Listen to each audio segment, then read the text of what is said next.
আপনারা ঢেঁড়স রান্না করে থাকেন, সবাই যে যার নিজের স্টাইলে রান্নাবান্না করে থাকেন, সেগুলোও বেশ ভালো হয়। আজ আমি যেভাবে ঢেঁড়স রান্না করব সেটাও আশা করি আপনাদের কাছে খারাপ লাগবে না। নমস্কার, আপনারা এখন দেখছেন রান্না ভালোবাসি। রান্না ভালোবাসির আরও একটা নতুন রেসিপি নিয়ে সবাইকে স্বাগত জানাই। আজ আমাদের রেসিপিতে থাকছে নিরামিষ ঢেঁড়স বা ভেন্ডি রান্না। ঢেঁড়স রান্না করার জন্য এই যে প্রত্যেকটা ঢেঁড়সকে দুই ভাগে ভাগ করে দুই টুকরো করে কেটে নিয়েছি। একটু লম্বা লম্বা সাইজ করেই ঢেঁড়সটা কেটেছি। ঢেঁড়স প্রথমে ধুয়ে পরিষ্কার করে জল ঝরিয়ে এইভাবে একটু লম্বা লম্বা করে কেটে নেবেন। তারপর সেটা একটা বোলের মধ্যে নিয়ে তার মধ্যে অল্প পরিমাণে নুন, হলুদ আর একটু লঙ্কা গুঁড়ো দিয়ে দেব হাফ চামচ মতো। তারপর 1 চামচ বেসন দিয়ে দেব। এখানে 1 চামচ দিলাম না, 1 চামচের থেকে একটু কম দিলাম বেসন দিয়েছি। এখন হাফ চামচ মতো মৌরি গুঁড়ো দিলাম, এতে সুন্দর একটা ফ্লেভার আসবে। আর এই বেসনটা দেওয়ার কারণে যে তেলে ঢেঁড়সটা ভাজবো ওই তেলের ফ্লেভারটাও একটু সুন্দর হবে। এখন অল্প একটু জল ছিটিয়ে ঢেঁড়সটা ভালো করে মেখে নিলাম। মেখে নিয়ে ওটা একটু 10 মিনিটের জন্য রেস্টে রেখে দেব। তারপর কড়াই বসিয়ে দিয়েছি, তার মধ্যে সরষের তেল গরম করে নেব। এখানে একটু বেশি পরিমাণে তেল দেবেন, কারণ ঢেঁড়সগুলো ভেজে নিতে হবে। এই রেসিপিতে সরষের তেলটাই ব্যবহার করবেন, সাদা তেলে খুব একটা ভালো হয় না, সরষের তেলেতেই ভালো হয়।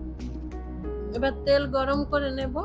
তেল গরম করে নেওয়ার পর ঢেঁড়সগুলো সব দিয়ে দেব, দিয়ে মিডিয়াম ফ্লেমে সব ঢেঁড়স ভেজে নেব। একটু ভালো করে ভেজে নিতে হবে, কিন্তু খুব কড়া করে ভাজবো না, নরম হয়ে আসা পর্যন্ত ঢেঁড়স ভেজে নিতে হবে। আমি ঢেঁড়সটা ততক্ষণে ভেজে নেব, ততক্ষণে আপনারা প্লিজ একটা লাইক দিয়ে দিন, আর লাইক দিয়ে পুরো ভিডিওটা কন্টিনিউ করুন প্লিজ। এদিকে ঢেঁড়স ভাজা হয়ে গেছে, দেখুন নরম নরম হয়েছে, খুব লাল করে ভাজার প্রয়োজন নেই। এইভাবে নরম হয়ে যাওয়ার পর ওটা তেল থেকে ছেঁকে তুলে নিতে হবে। তুলে নিয়েছি। এখানে আর তেল দেওয়ার দরকার নেই, যথেষ্ট পরিমাণে তেল আছে। 4টে গোটা শুকনো লঙ্কা আর হাফ চামচ গোটা জিরে দিয়ে দেবেন, দিয়ে ওটা একটু ভালো করে ভেজে নিতে হবে।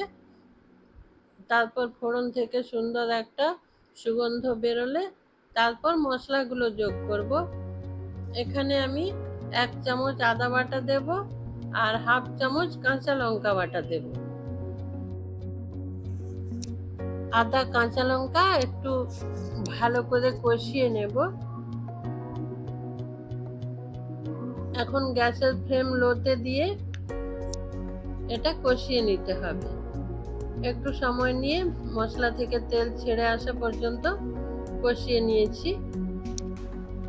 এরপর দুটো মিডিয়াম সাইজের টমেটো, ওটা মিক্সার গ্রাইন্ডারে দিয়ে বেটে রেখেছি, ওটা দিয়ে দিলাম। টমেটো বাটা, মশলার সাথে এখন টমেটো বাটা ভালো করে মিশিয়ে নেব। ভালো করে একটু টমেটো কষিয়ে নিতে হবে, টমেটোর একটা কাঁচা গন্ধ থাকে, সেটা চলে যাওয়া পর্যন্ত টমেটোটা কষিয়ে নেব। তারপর বাকি মশলাগুলো যোগ করে দেব। এখানে খুব ছোট্ট একটা চামচ ব্যবহার করেছি। 1 চামচ হলুদ গুঁড়ো দিয়েছি আর লাল লঙ্কার গুঁড়ো দিয়েছি। 1 চামচ ধনে গুঁড়ো আর জিরে গুঁড়ো হাফ চামচ করে দিয়েছি। এখন সবকিছু ভালো করে কষিয়ে নিতে হবে।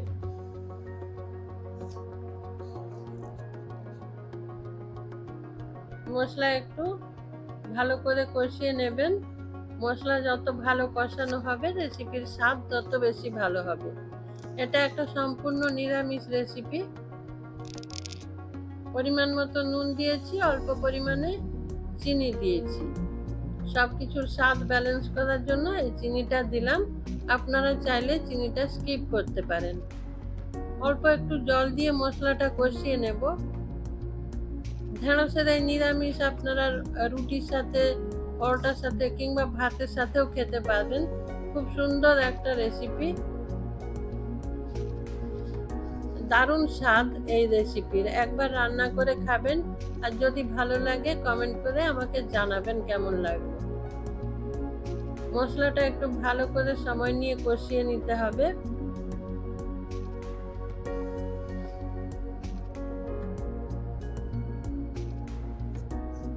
মশলা কষানো হয়ে গেছে, এখন ঢেঁড়সগুলো দিয়ে দেব। ভেজে রাখা ঢেঁড়স দিয়ে দিলাম, মশলার সাথে ভালো করে মিশিয়ে নেব। মিশিয়ে নেওয়ার পর পরিমাণ মতো জল দিয়ে ঢেকে কিছুক্ষণ রান্না করব। এটা জল মিশিয়ে ঢেকে রান্না করি, ততক্ষণে চলুন আপনারা আমার চ্যানেলটা সাবস্ক্রাইব করে ডান দিকে থাকা বেল আইকনটা প্রেস করে দিন। তাতে আমি রান্না করার আরও বেশি উৎসাহ পাবো, আর আমার রেসিপির সমস্ত নোটিফিকেশন আপনার কাছেই পৌঁছে যাবে। এখানে পরিমাণ মতো জল দিয়েছি, আরও অল্প পরিমাণে জল দেব, অল্প একটু জল দেব। আপনারা যেরকম গ্রেভি রাখতে চান সেরকম বুঝে জল দেবেন। এখানে আমি খুব বেশি পাতলা গ্রেভি রাখবো না, একদম মাখো মাখো করে নেব। আপনারা একটু পাতলা গ্রেভি রাখতে চাইলে আর একটু জল দিয়ে দেবেন। এবার ঢেকে দিলাম, ঢেকে 10 মিনিট রান্না করে নেব। 10 মিনিট পর সব কিছু খুব সুন্দরভাবে সেদ্ধ হয়ে গেছে। এটা একটু নাড়াচাড়া করে নেব। আমার রেসিপি যদি আপনাদের ভালো লেগে থাকে একটা কমেন্ট করে জানাবেন কেমন লাগলো, আর আপনাদের বন্ধুদের সাথে শেয়ার করবেন, তাতে তারাও দেখতে পারবে আমার এই সুন্দর রেসিপি।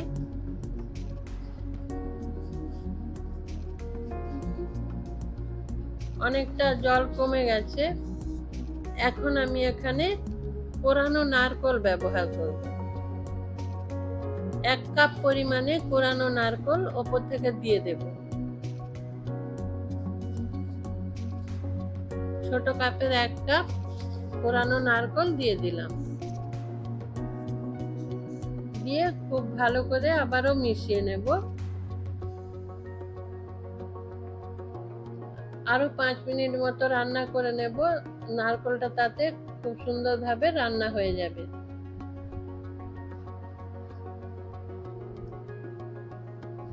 আরেকবার ঢেকে দেব, ঢেকে দিয়ে 5 মিনিট রান্না করব। প্লিজ আমার চ্যানেলটা সাবস্ক্রাইব করে দেবেন, আর ডান দিকে থাকা বেল আইকনটা প্রেস করে দেবেন প্লিজ। 5 মিনিট পর ঢাকা খুললাম, দেখুন ঢেঁড়সের রেসিপি কত সুন্দর দেখতে হয়েছে, তত সুন্দর টেস্টিও হয়ে যাবে। আপনারা চাইলে এখানে একটু ঘি ব্যবহার করবেন। গরম মশলা দিয়ে দিলাম, 1/4 চামচ গরম মশলা দিয়েছি। দিয়ে এখন ওটা আবারও ভালো করে মিশিয়ে নেব। খুব সুন্দর টেস্টি ভেন্ডি রান্না। আমার রান্না কমপ্লিট হয়ে গেছে, এখন ঢেকে কিছুক্ষণ রেস্টে রেখে দেব, তারপর পরিবেশন করব। আমার সঙ্গে এতক্ষণ থাকার জন্য সবাইকে অসংখ্য অসংখ্য ধন্যবাদ। ভালো থাকবেন সবাই, সুস্থ থাকবেন। নমস্কার।